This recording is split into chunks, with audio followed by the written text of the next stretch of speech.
Good evening. Welcome to You Can't Handle the Truth Movies. My name's Chris, although I'm slightly ill, and this is James. And we're going to try another Brawl.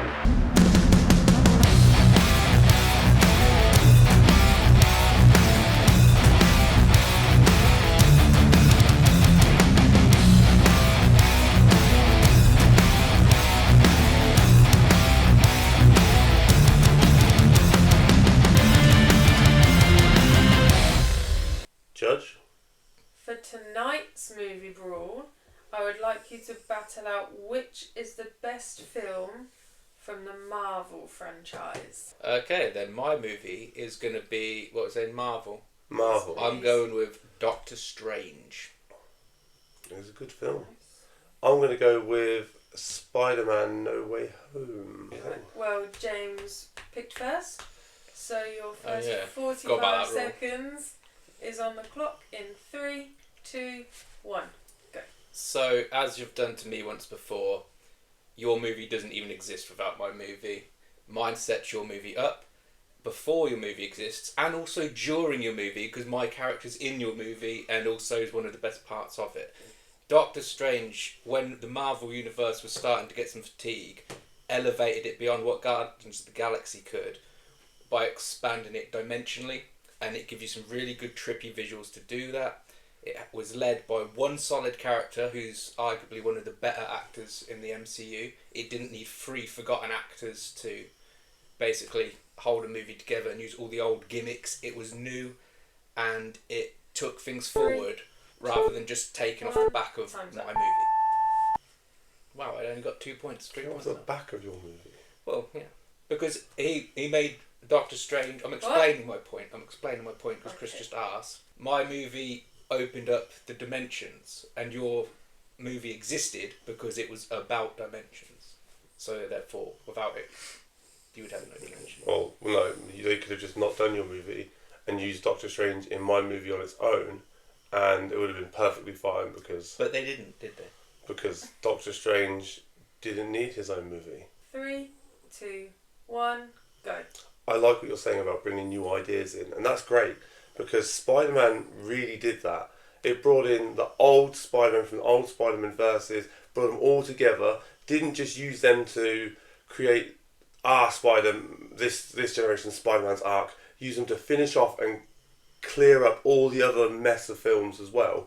And it did it, not just for the sake of doing it, really, really well. Brought all the villains back, not just for bringing the villains back, because they added to the story, and it was amazing. 3 completely different Spider-Men, acting in 3 completely different ways, with different fighting styles, movements, powers, and dealing with all of their own trauma and everything like that. Doctor Strange was great, but this was way better. James, your second round of 30 seconds starts in 3, 2, Actually 1. revised again. Go. Yeah, so I wouldn't actually argue about any of the points you said. Like, it does have lots of old characters and it does what you said it does. But my movie takes the whole universe forward and it makes possibilities open for all the franchises going forward. And it's just more broad spectrum. Also, my film is incredibly well balanced. It has the good level of seriousness, comedy, and storyline. It has a great bad guy, which is also elevated at the end with a bad guy that couldn't be fought by any other character. Okay then, well that's all I've got. That is short. Yeah, I know. 3, 2, 1, go. You made another point about what my movie does better. Is the action, the heartfelt, and the humour all tied off really nicely. This film, no, you didn't say your film did it better. I know, I'm saying my film did it better. You said that your film did it. I'm saying my film did it better. This film had some really heartbreaking moments. Aunt May dies. He's heartbroken, but it has the 2 other Spider-Men like brothers to lean on. There's some jokes. There's the old meme they used. Brilliant humour. Intertwined. 2, 1. Everything ran smoothly. Paced well. Your final round, James, in 3, 2, 1, go. Yep. They killed off another character in Spider-Man like they did for the past 3 movies. They just did the same thing again. Yeah, they did it quite good. My movie takes the universe forward. It showed you how powerful an Infinity Stone actually was for the first time, and all the things he could do with time. It opened up a whole new dimension of reality, literally. Also, it had Scott Adkins in it, bonus point for good measure, as one of the best fight scenes in the movie. 3, 2, 1. Doctor Strange is a great movie. Is he got one more round? Right, let him finish his round before we... Right. Are you ready for your final round, Chris? Yeah. Infinity Stone and Spider-Man. 2, 1, go. My film utilises Doctor Strange as well, and it's brilliant how it does it. Using him to make that final decision for Spider-Man. He's going to save everybody by making that ultimate sacrifice and being completely left out. So that transition from being a teenager to being a hero. It clears up that it gives Andrew Garfield a chance to save MJ.